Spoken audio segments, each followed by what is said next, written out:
Oh, are we on? I think so. I think we might. Oh, look at that. The camera, the Mevo, doesn't know the difference between me and the t shirt. What do you think about that?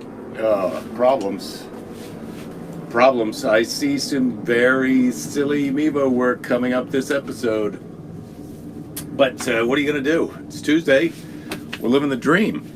That's what I can tell you. That's what I'm doing. I'm living the dream.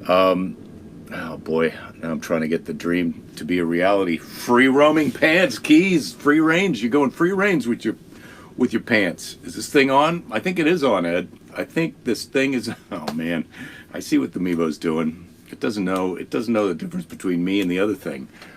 Hello, Bob. Good to see you.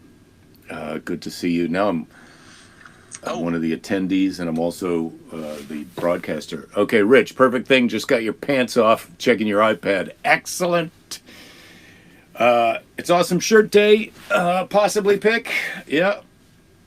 Christopher, greetings. Dave's here. Rich is here. Let's get this party started. It's already started. Went out to breakfast today with my friend Alan Havey. Haven't seen him for a while. Right in the fresh crotch shots. Yeah, well, it's just keeping it fresh, Ed. Just keeping it fresh. This is what. Who was it that told us to do this? Was it Ron Howard? I think it was Ron Howard who said we got to keep it fresh. You got to keep it fresh. You got to keep it fresh, even though I think it's just me. I don't think Lady Jerry's going to make it in here. She's right in the house. She's right over there in the house. Oh my God. Okay. I'm gonna have to turn off the autopilot because this shirt is really confusing the oh, there we go. Find faces, live follow. Okay, I just turned off the autopilot. I don't know how much different that's going to make things, but we'll see. We'll see how different that makes things. Oh, it still is following me. It's finding faces. If it goes to the shirt again, I'm going to have to change it again. Sharon, greetings. Hello. So, what have I got here? Yeah, Ron Howard. That's who told us to keep it fresh. Opie. Well, look, I'm sure he hates being called Opie, but it's not my problem to please Ron Howard. I'm barely trying to please myself. Keys wants to know if Dave's got a sail on the kayak yet. I'm curious about that. Let's get some wind power going.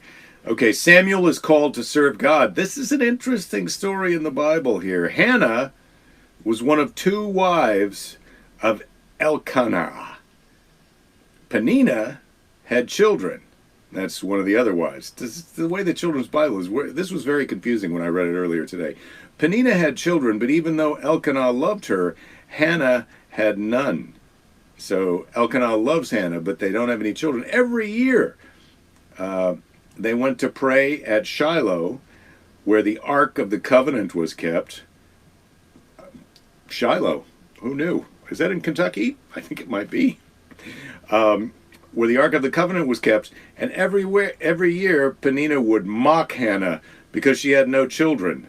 Now, that is not good sister-wife behavior, as anyone can tell you.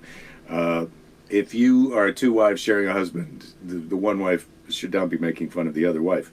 It's not good team play. It just is no good. But one night Hannah went to the temple and prayed to God, Lord, please send me a son, and I promise to devote his life to your service. So she prays. Eli, the high priest, watched her praying. Then he blessed her as she left. May God grant your wish, he said. So Eli stepping in to help Hannah out, have a kid. She wants to have a kid so that Peninnah will get off her case. In due course, Hannah gave birth to a son who she called Samuel. Hannah nursed the child. Then, not forgetting her promise to God, she took Samuel to the temple and gave him to Eli to look after. So what do you even want a kid for if you're giving it away to a priest to look after? And I think these are early days in the priest business, but still, it's a real coin toss of what's going to happen. But she has a kid. She nurses it. Then when she's done, she gives it to the priest to serve God. Why did she even want to have this kid?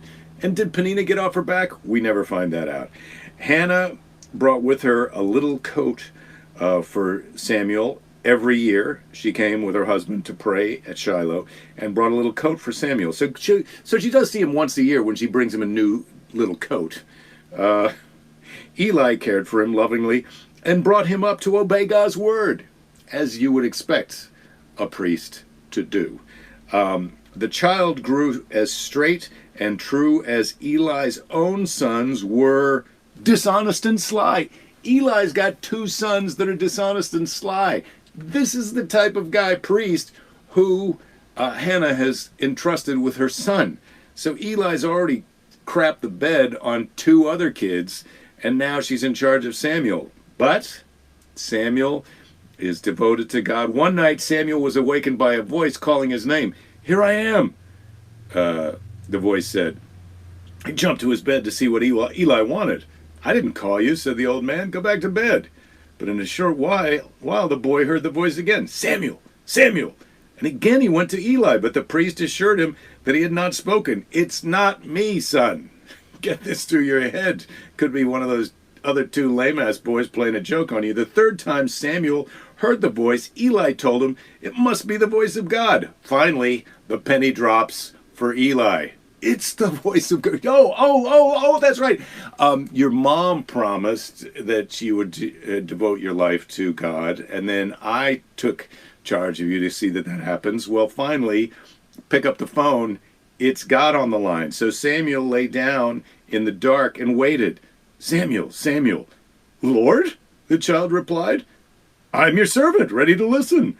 "The sons of Eli are evil men." This is God talking. "The sons of Eli are evil men." We already know this. "You must tell their father that they cannot serve as priests or be pardoned for their wickedness." Wow. This is tough news. Tough news for Eli, and God's putting it on Samuel. I don't get why God couldn't just call Eli and go, "Hey, these boys you got problems. You need to get on the job with that." But that's not how God operates. The next morning, Samuel told Eli what God had said. "So be it," said Eli. "It's the word of the Lord." So Eli doesn't try and go to bat for his sons at all, doesn't try and change his child-rearing techniques. He's ready to just put Samuel in charge of everything. I feel like this is another one where I feel like there was an easier way for God to accomplish some of this stuff. But God's not known for the easy way. He does things the hard way a lot. And a lot of times that comes down the chain of command. Things got to get done the hard way.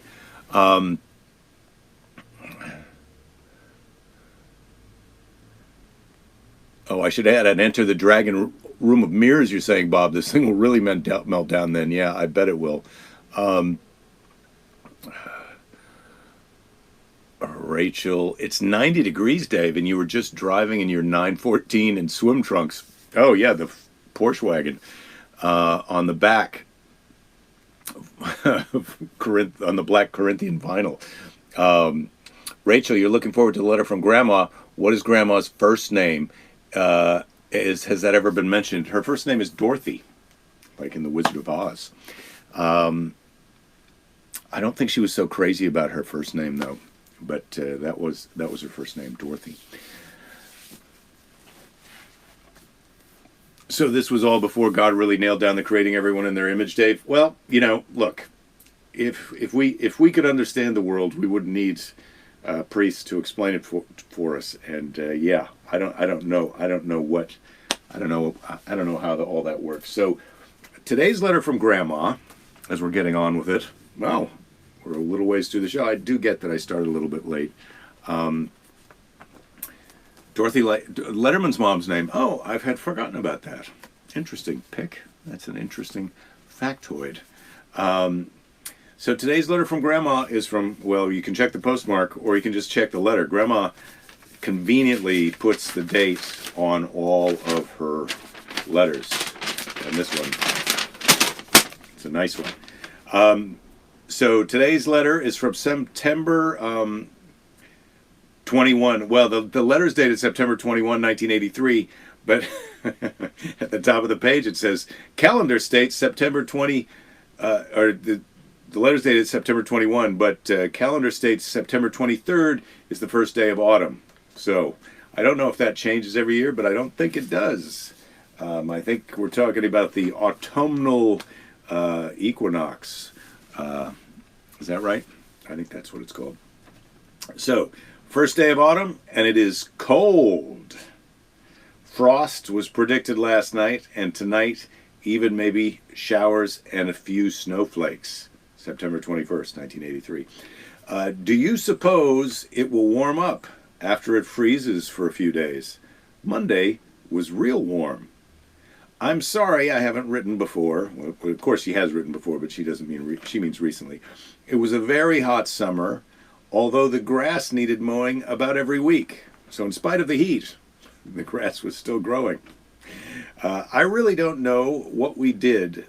The tomatoes ripened so fast when it was hot. Charlotte canned a few, and she has thrown out 2 jars full. She thought they looked spoiled. The rabbits ate off the beets. We had several nice cabbages. The string beans were good, and we have nice carrots. But something got into the cucumber vines, and they died. But someone gave us a cucumber and also gave us a quart of refrigerator cucumber pickles, and they are good. So it's not a real sad story, this lack of cucumbers in their household. They made up for it. Good neighbors make for good living. Sue and your mom brought Grandma and Grandpa Johansson home after her birthday, and Charlotte sent 1 cabbage home with her. Well, there's nothing Grandma Johansson liked more than a nice takeaway cabbage. Charlotte and Pauline and I signed a lease to drill for oil, but I wonder if they'll find any. That's on the Kansas. They've got a couple hundred acres in Kansas, and they did find oil, and I think it was not Saudi Arabia kind of oil, but take a nice little vacation oil. Pauline said, that's my mom, your comedy act was good, and she liked it. I'm glad people like it. Thought you were going to Washington State for a week and give your acts. Is that right? It was right. I did go up to Seattle for, I think I was up there for 2 weeks. That was quite a trip. Now, isn't this interesting? Going up to Seattle again in just a few weeks. Will you still work as a waiter when you get back to San Francisco in the same restaurant or not? And the answer is, I would. Who takes care of Gracie the cat? Are there so many people out of work? My roommate Paul took care of Gracie, and I didn't really notice a lot of unemployment. But then again, I was in my 20s pursuing a career in show business. I hope Sue likes school in England. Pauline will miss her after being home all summer. She's also helped her read because it takes a little longer. Sue has dyslexia, so my mom read a lot of her books for her. We found a penny for your birthday year, so maybe Pauline can put it in your book sometime. She said you took your book with you, September 22nd. It didn't freeze last night. Oh no, September 22nd. It didn't freeze last night. That was some late breaking news in the letter. Donald Call doesn't write for the Des Moines Register anymore. He lives in Washington, D.C. I don't know why I needed to know that. Our centennial was nice. Service for church in a large tent. Past teachers were introduced one day. Pageant-style show, arts and crafts, and church book with pictures of people who attend groups and activities. Lots of love, Grandma. Nice. Dave, you're saying you're from Kansas and getting asked about Dorothy never gets old? Yeah, I get it. All right, so Charlotte's letter I thought was pretty nice for this one too. How are you getting along? Your mom said you were going to Seattle sometime for a booking. Your mom's birthday is Saturday, September 24th. Did you send her a card? Grandma Plug's birthday is October 9th. It would mean a lot to both of them if you could send them a 13-cent card saying happy birthday. They're only 13 cents, a 13-cent card. That's all we ask. Your grandpa, Johansson's birthday is October 28th. Did you get the $10 bill I mailed you in your birthday card? You could buy a lifetime supply of 13-cent postcards with that. She doesn't say that. Beautiful weekend here. We have had cool weather the last few days. I have another stray cat here. He's all gray. Write sometime. Hope all is well with you. Love, Charlotte. Nice. And that's your letter from Grandma for the day.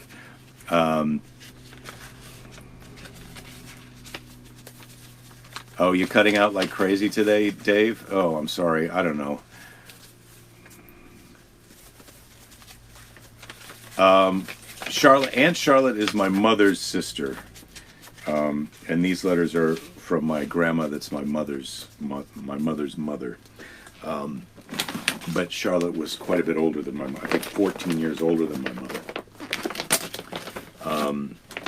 And there was a time in my life where I actually thought that that there was some weird thing that Charlotte was actually my mother's mother, and that she had a teen pregnancy. But I don't think that's what happened. But that was a good little story that I told myself one time. What would Belinda do if you discovered oil in your backyard? Is she against fossil fuels? Pick. I don't know. We haven't drilled for oil here in my backyard, but in my other backyard of the house I lived in when I first met Belinda, I did have some kind of, there was, along with the property, there was an oil lease that had been signed over to Exxon or somebody like that. And so every once in a while I'd get a check for $23.72 or $34.95, something like that. So I have in my life I've experienced being an oil tycoon. It wasn't enough for me to retire, obviously. And when I sold the house, I lost my oil rights.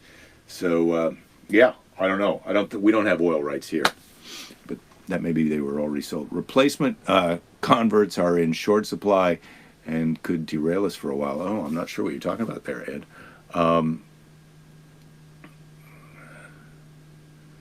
Oh, Ed, you're saying it's always freaky to see oil wells around the apartments in Long Beach. Yeah, well, when you drive around LA, it is crazy. Wow, Ed, you ordered a shield to protect your catalytic converter on your Prius? That's not to keep it from getting stolen. That's to keep it from getting too hot in the summer. Man, what do they think of next? Well, we're not quite ready for Seize the Day, so why don't we take a little question from the question box. How does technology increase your enjoyment of life? Well, we're doing it, baby. Technology is increasing this enjoyment of my life, although the Mevo is stymied by this t-shirt and also a little bit janky. So what technology gives and takes at the same time, that's sad. Oh, Ed, so the shield is to keep the catalytic converter from getting stolen. Yeah, I'm surprised that we don't all have shields on our catalytic converters now. We had a rumor that was going on here in the neighborhood. John, you're saying must be nice to have an oil well in your backyard. Dollars. Well, as I just explained, it wasn't that many dollars, and also the oil well wasn't in my backyard. It was somewhere else. This was I don't know if you've seen, what's that movie with Daniel Day-Lewis and Leonardo DiCaprio? But they were drinking my milkshake from elsewhere, is what was going on. But they were paying me for it. So, unlike in that movie, where Daniel Day-Lewis is going to drink Leonardo DiCaprio's milkshake, and I don't think he was going to pay him for it, I was getting paid, although not a lot. And also, I had no way of knowing how much of my milkshake was being drunk.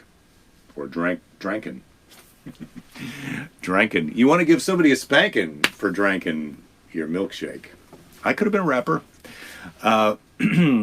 What's one technology I would like to go away? Pick is asking. What technology would I like to go away?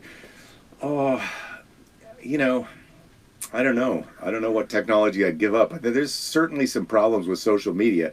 And I do get that we're on social media, and arguably the mother of all the worst social medias right now. But the Book of Faces, that's where the demographics of the peoples of me are. Although I have to say Instagram is pretty nice. I don't know what technology I would get rid of. I'll think about it. There Will Be Blood. Yeah, that's the name of that movie. There Will Be Blood. That's where they drink your milkshake. You get about $50 every month, or $3 from your fractional oil well ownership goes up when the gas price goes up. Well, of course.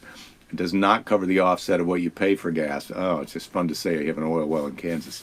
Yeah, you can't beat that mailbox money, I don't think. The Prius 2 houses down from you had their catalytic converter stolen, Ed, about 90 seconds on their Ring camera video. Wow. They really stole that catalytic converter, and are they reselling the catalytic converter as a whole thing, or are they gutting out there's some metal in there that they want, isn't there? It's platinum or something like that? I don't know. Yeah, well, this is the kind of human beings. We design the catalytic converter to protect ourselves from our own automobiles, and then we steal the catalytic converters from each other.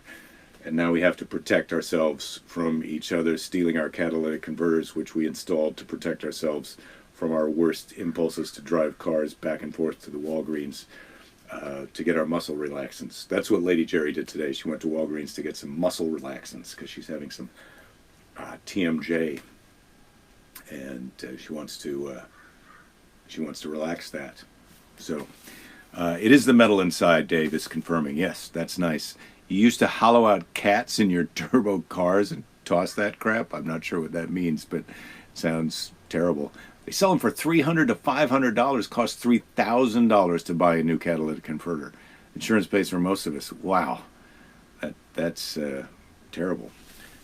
Dave, it took you way more than 90 seconds. Well, you're probably out of practice in stealing catalytic converters. You know, it's not just 10,000 hours of practice to become good at stealing catalytic converters. It's 10,000 hours of deliberate practice, focused, conscious practice, quality practice. So if you're just out there stealing catalytic converters while you're high on meth or some other kind of goofer, you're not getting the quality practice, and you're never going to get your time down to 90 seconds. You have to be sober, and you have to have your tools laid out properly. I don't know what tools you use to steal a catalytic converter, but that's not what I'm into. All right. I think it's almost time for Seize the Day. Now, tomorrow, as promised, we've got the Lizard King conspiracy of all time. We've also got some, I think, bearded dragon lizard facts. It's going to be quite a hump day. I'm looking forward to it. I don't know about you guys.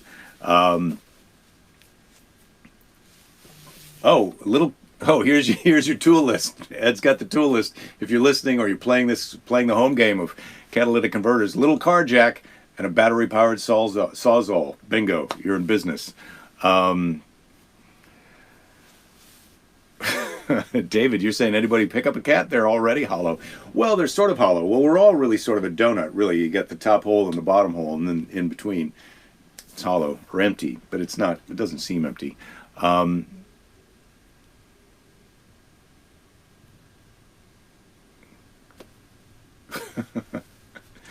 John, you're saying you like the technology. You like the technology allows you to dig up old articles and photos and clips using the flimsiest of clues, stuff that used to be lost in the ether. Yeah, that is kind of fun. It is kind of fun that you can answer all of these questions that we used to have to table or get in a fist fight about at the table. Now you can just type into your phone and know the answer. Although there are some junk morons out there polluting our precious, precious internet with their flat Earth theories and their ridiculous stolen election crapo. Anyway, it's time for Seize the Day. Let's seize the day. It's a Tuesday. I feel like this has been a great Tuesday for me. I seized it. Had lunch with my friend Alan Havey today. He's back at work on the show Billions. He's flying to New York to film the show and also doing sets at the Comedy Cellar. So if you're in New York City, go down to the Comedy Cellar and see my friend Alan Havey when he's in town. And please be sure and say hello. Tell him you heard about it. I can't get you a discount, but if you say hello, he might say hello back. He can be a little cantankerous, Alan. And then what else is happening? Christella's hitting me up. We're going to have a burger. Maybe I can get her to do the show. We'll see what we can see. I think I told you yesterday that movie that I auditioned for the priest part for was actually directed by a friend of mine that I put that puzzle piece together on Sunday, so that was satisfactory to me. I've had 2 fun days of jiu-jitsu this week and looking forward to 3 more. I hope you're all well. And now, it's time for Seize the Day. You're going to seize tomorrow, David. Yeah, well, it's never too late to seize whatever day you're involved in at the time. But right now, we're going to seize the day, and that's today. So here we go. Seize the Day, and we're getting close to the end of Seize the Day 5, although we got a little bit more to go, and we do have Seize the Day 6 and 7 waiting in the rings. Rings. Today's Seize the Day is from John Fugelsang, comedian, stand-up comedian. You never know what you're capable of until you start horrifying yourself and leaping, expecting the net to appear. Wow. I don't recommend leaping before you look. I recommend looking before you leap. And if you're going to need a net, I would make sure that there is a net before you do your leaping. But that's me. What do I know? What do I know? I've been in this little tiny office full of toys for more than a year now. I hope I'll see you all tomorrow. Don't give up. There'll be plenty of time to give up later. Take care of each other. Thank you for taking care of me. And sweet dreams, sweet princes of wherever you are.